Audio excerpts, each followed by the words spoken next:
নিমাজপুর গ্রামে বুড়ি বিমলা তার নাতনি শীতলের সঙ্গে থাকত, আর তার ছেলে বৌমা এবং নাতি শহরে থাকত।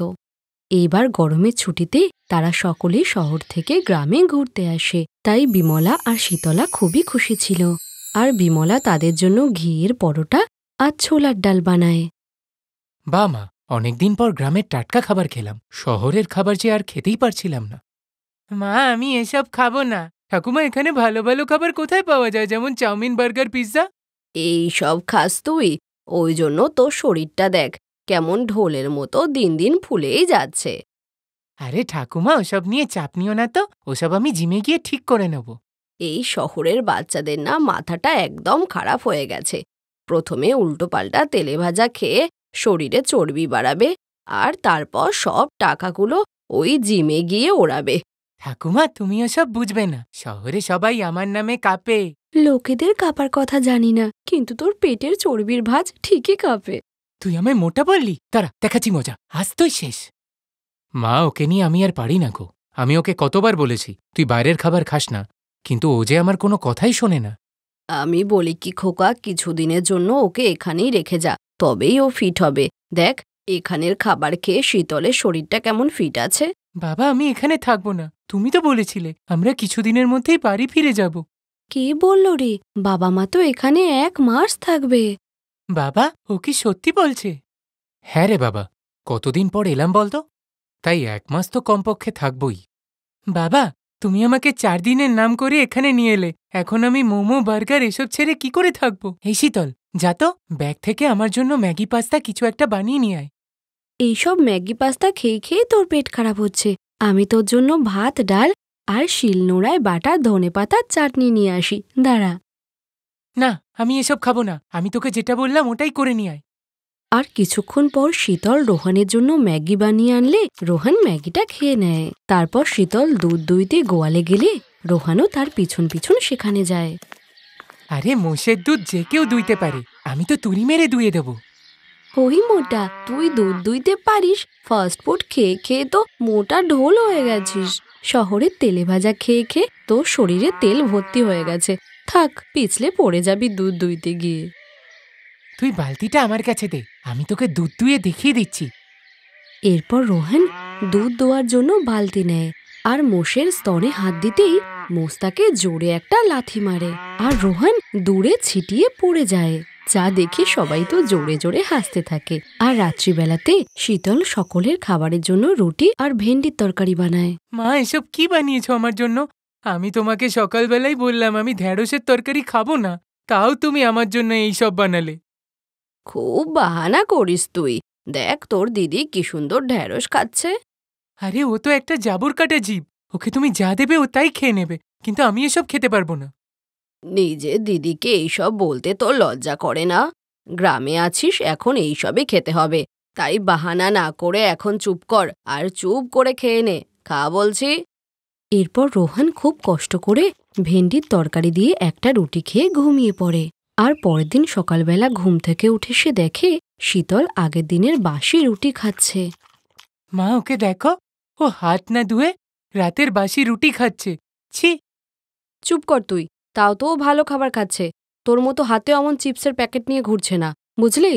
রোহান জন্ম থেকেই শহরে মানুষ হয়েছিল, আর সেখানে শীতল মাত্র 6 বছর বয়স থেকেই গ্রামে তার ঠাকুমার সঙ্গে আছে। তাই গ্রামে থাকার কারণে শীতল সব রকমেরই খাবার খেত। সব সবজি নিজেদের খেতেই চাষ করত। আর রোহান যেহেতু শুরু থেকেই শহরেই থাকে, তাই তার জিভে তো বাইরের খাবারেরই স্বাদ লেগে আছে, যার কারণে তার ওজনও ভীষণ বাড়ছিল। একদিন যখন সে গ্রামে ঘুরছিল, তখন গ্রামেরই একটা কুকুর তার পিছনে পড়ে যায়। আর কুকুরের হাত থেকে বাঁচার জন্য রোহান জোরে দৌড়াতে থাকে, কিন্তু শরীর মোটা হওয়ার জন্য সে জোরে দৌড়াতে পারে না, আর মাটিতে পড়ে যায়। আর কুকুরটা যখনই রোহানকে কামড়াতে যাবে, ঠিক তখনই শীতল সেখানে এসে একটা ডান্ডা মেরে কুকুরকে তাড়িয়ে দেয়। বেঁচে গেলাম রে বাবা। আমি তো ভেবেছিলাম আজও আমার মাংস খেয়েই ছাড়বে। আর বাড়ি এসে রোহান আবার অনেকটা চকলেট, চিপস আর কেক খায়, আর মাঝরাতে নিজের পেট ধরে জোরে জোরে চিল্লাতে থাকে। ওরে বাবা রে, মরে গেলাম রে। মা, ঠাকুমা, আমার পেটে খুব ব্যথা হচ্ছে। ওইসব হাবি জাবি খেয়ে তোর পেটে গ্যাস হয়েছে রে। এমন করে ডাকছিস যেন কি না কি হয়েছে। খা আরো। বাবা সত্যি বলছি, আমার পেটে খুব ব্যথা করছে, আমাকে ডাক্তারের কাছে নিয়ে যাও।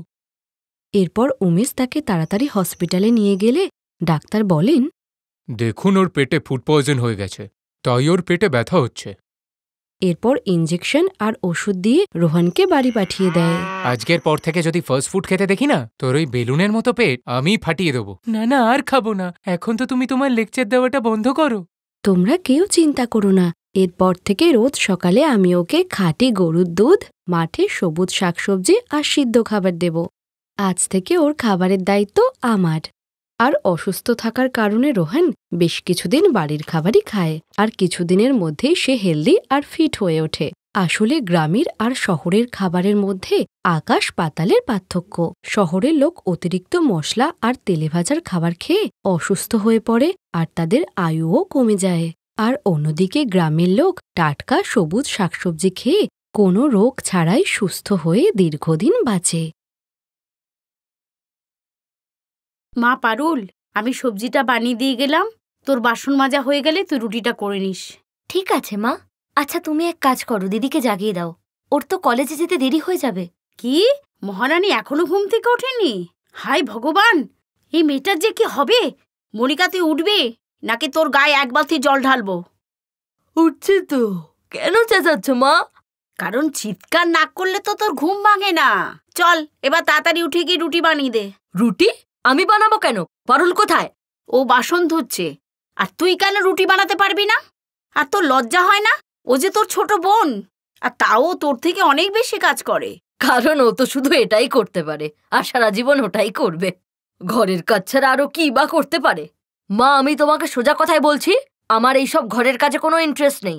আমার কলেজ যেতে দেরি হয়ে যাচ্ছে, পারুলকে বলো আমার ব্রেকফাস্টটা প্যাক করে দিতে। না না, ঠিক আছে, বস, আমি বানিয়ে দিচ্ছি। মনিকা ওর মায়ের কথা না শুনে সেখান থেকে চলে গেল। এমনিতে মনিকা পারুলের চেয়ে বয়সে বড় হলে কি হবে, কিন্তু আচরণের দিক থেকে পারুল ওর থেকে নম্রভদ্র ছিল। এছাড়াও সে খুবই সহজ সরল মেয়ে ছিল। অন্যদিকে মনিকা খুবই স্বাধীনচেতা ছিল। ঘুরে বেড়ানো আর মডার্ন লাইফস্টাইলকে ও বেশি গুরুত্ব দিত। সেই জন্যই পারুলকে ও দুচক্ষে সহ্য করতে পারত না। আরে এসব কি পরেছিস তুই? এইসব পরে তুই আমার সাথে কলেজে যাবি? কেন দিদি, এই ড্রেসটা তো ঠিকই আছে, কত সুন্দর ড্রেস।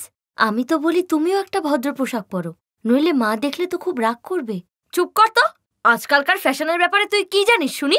শোন, তুই একাই কলেজে চলে যা, আমি আমার বন্ধুদের সঙ্গে যাব। মনিকার এই ধরনের ব্যবহারে পারুল খুব কষ্ট পেত, কিন্তু তাও সে ওকে কিছু বলতো না। আসলে দুই বোন যে ছোটবেলায় তাদের বাবাকে হারিয়েছিল, আর তাই তখন থেকে ওদের মা সরলাকে সব দায়িত্ব সামলাতে হতো। একদিন, আরে দাদা, আপনি আসুন, বসুন। মনিকা, তোর জ্যাঠামশাই এসেছেন, ওনার জন্য একটু ঠান্ডা জল নিয়ে আয়। বলুন দাদা, এবার তো আপনি অনেক দিন পরে আসলেন। হ্যাঁ, একটু ব্যস্ত ছিলাম, সেই জন্যই তোমার আর বাচ্চাদের খবর নিতে পারিনি। যাই হোক, সব ঠিক তো? হ্যাঁ দাদা, সবই ঠিকঠাক আছে। পারুল এবারও কলেজে টপ র্যাঙ্ক করেছে।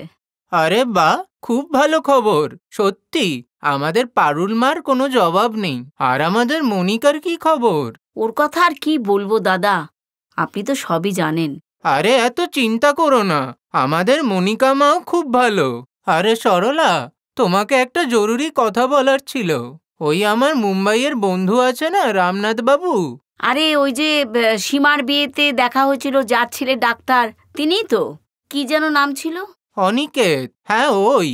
আসলে রামনাথ বাবু কাল আমায় ফোন করেছিল। উনি আমাদের সাথে সম্পর্ক করতে চাইছেন, ছেলেকে এই বাড়ির জামাই করতে চান। সরলা তার ভাসুরকে আর কিছু জিজ্ঞাসা করার আগেই মনিকা সেখানে জলের গ্লাস নিয়ে চলে এলো। সে অনিকেতকে চিনত। ও কিছু না জেনেই এটা ভেবে নিল যে ওর জন্যই সম্বন্ধটা এসেছে। নমস্কার জেঠু, আপনি ওর ব্যাপারেই কথা বলছেন না, যার একটা বাড়ি মুম্বাইতে আর একটা বাড়ি দিল্লিতে?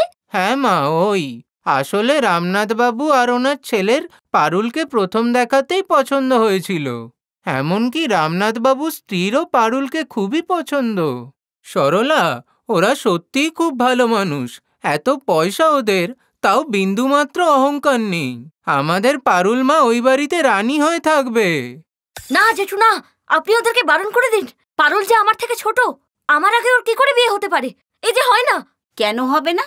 এত ভালো সম্বন্ধ নিজের থেকে যেচে এসেছে। হ্যাঁ দাদা, আমার দিক থেকে সম্পূর্ণ সম্মতি আছে। আর কথা রইল ছোট বড়, আর সে নয় পারুলের বিয়ের আগেই আমি মনিকার জন্য একটা সম্বন্ধ দেখে নেব।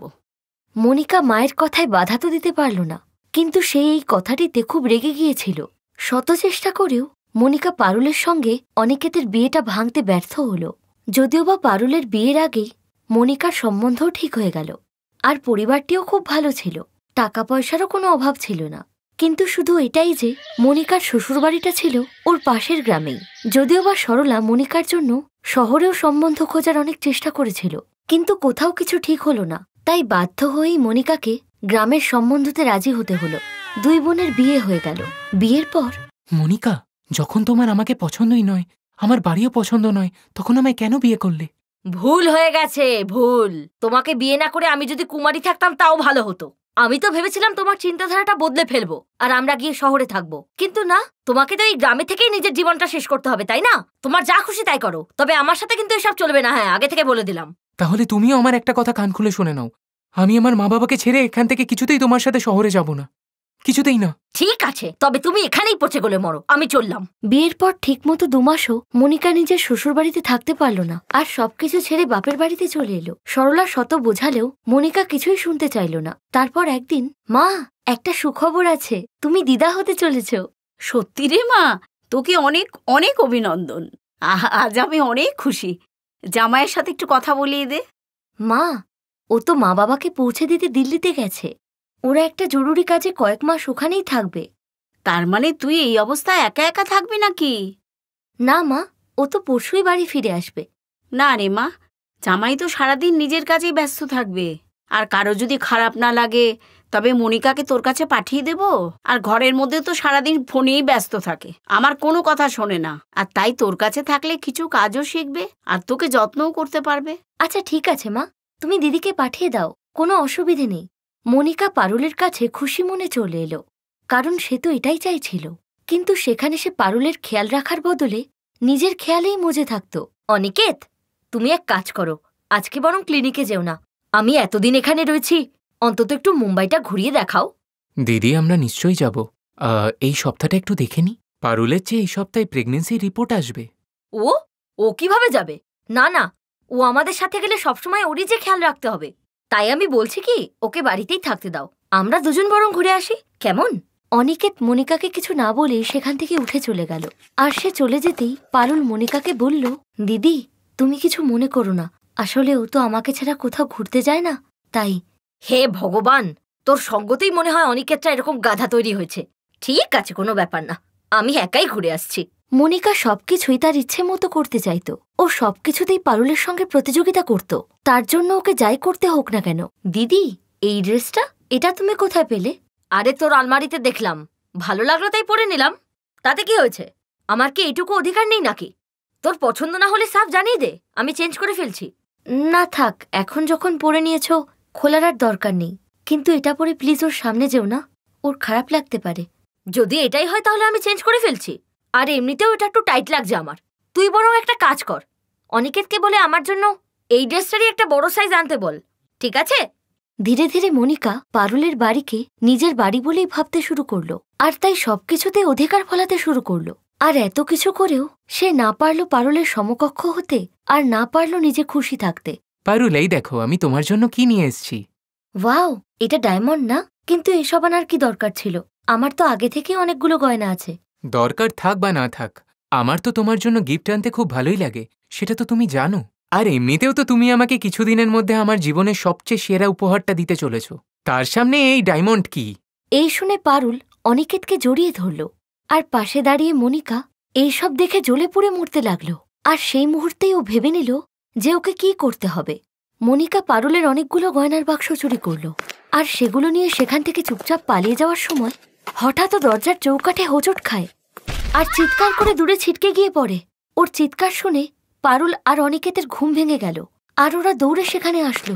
মনিকা মাটিতে পড়ে যন্ত্রণায় ছটফট করতে করতে কাঁদছিল, আর ওর এটা খেয়াল ছিল না যে ওর সাথে সাথে গয়নার বাক্সগুলোও মাটিতে পড়ে রয়েছে। আরে দিদি, এটা কি করে হলো? চলো ওঠো, আমার সাথে চলো। পারুল আর অনিকেত মনিকার সাথে সাথে মাটিতে পড়ে থাকা গয়নার বাক্সগুলোও দেখে নিয়েছিল, আর ওরা সবটাই বুঝতে পেরেছিল। কিন্তু তাও ওরা মনিকাকে সেই সময় কিছুই বলল না। আর তারপর ওকে হাসপাতালে নিয়ে গিয়ে ওর চিকিৎসা করালো। আর তারপর বাড়ি ফিরে, দিদি তুমি বিশ্রাম করো, আমি তোমার জন্য কিছু খাবার নিয়ে আসছি। না শোন, তোকে কিছু বলার আছে আমার। ওই যে ওই গয়নাগুলো আমি এখন কিচ্ছু বলো না দিদি, এসব নিয়ে আমরা পরে কথা বলবো। না, তুই আমাকে এক্ষুনি বলতে দে, না হলে পরে যে আমি এত সাহস জোগাতে পারবো না রে। আমায় ক্ষমা করে দে বোন, তোকে আমি সবসময় আমার থেকে ছোট ভেবেছি রে, কিন্তু তোর যখন আমার থেকে আরো বড় ঘরে বিয়ে হলো, আমি কিছুতেই এটা মেনে নিতে পারলাম না রে। আমার ওই গেও জীবন একদম পছন্দ ছিল না। আমি যে তোর মতো শহরের ঝাঁ চকচকে জীবন চেয়েছিলাম রে। না দিদি, তোমার এই ভাবনাটাই ভুল। গ্রাম হোক বা শহর, পরিবার সবসময় একই হয়, কিন্তু শুধু প্রয়োজন মন খুলে সেটিকে আপন করে নেওয়ার। আর পড়ে রইল জীবনযাত্রার ধরন, সেটা তো আমরা যে কোনো সময় নিজের পরিশ্রমের দ্বারা বদলে নিতে পারি। শুধু আমাদের চিন্তাধারার চরিত্র সৎ থাকা চাই। মনিকা পারুলের কথার অর্থটি বুঝতে পেরেছিল, আর তাই সেই দিন জীবনে প্রথমবার সে পারুলকে তার বোন হিসেবে জড়িয়ে ধরল। আর তারপর সবকিছুই ঠিক হয়ে গেল। পারুল বোঝানোর পর মনিকা তার নিজের শ্বশুরবাড়িতে চলে গেল, আর নিজের ভাঙা সম্পর্কগুলো আবার জুড়তে লাগল। Best buddies. হ্যালো ফ্রেন্ডস, এই ভিডিওটা দেখার জন্য ধন্যবাদ। যদি এই ভিডিওটা তোমাদের ভালো লেগে থাকে তাহলে প্লিজ লাইক, সাবস্ক্রাইব আর কমেন্ট অবশ্যই করবে এই ভিডিওতে। আর হ্যাঁ, শেয়ার করতে ভুলো না কিন্তু। আরো অনেক মজাদার ভিডিও দেখার জন্য নিচে দেওয়া এই বেল আইকনটাকে প্রেস করো। দেখতে থাকো বেস্ট বাডিজ।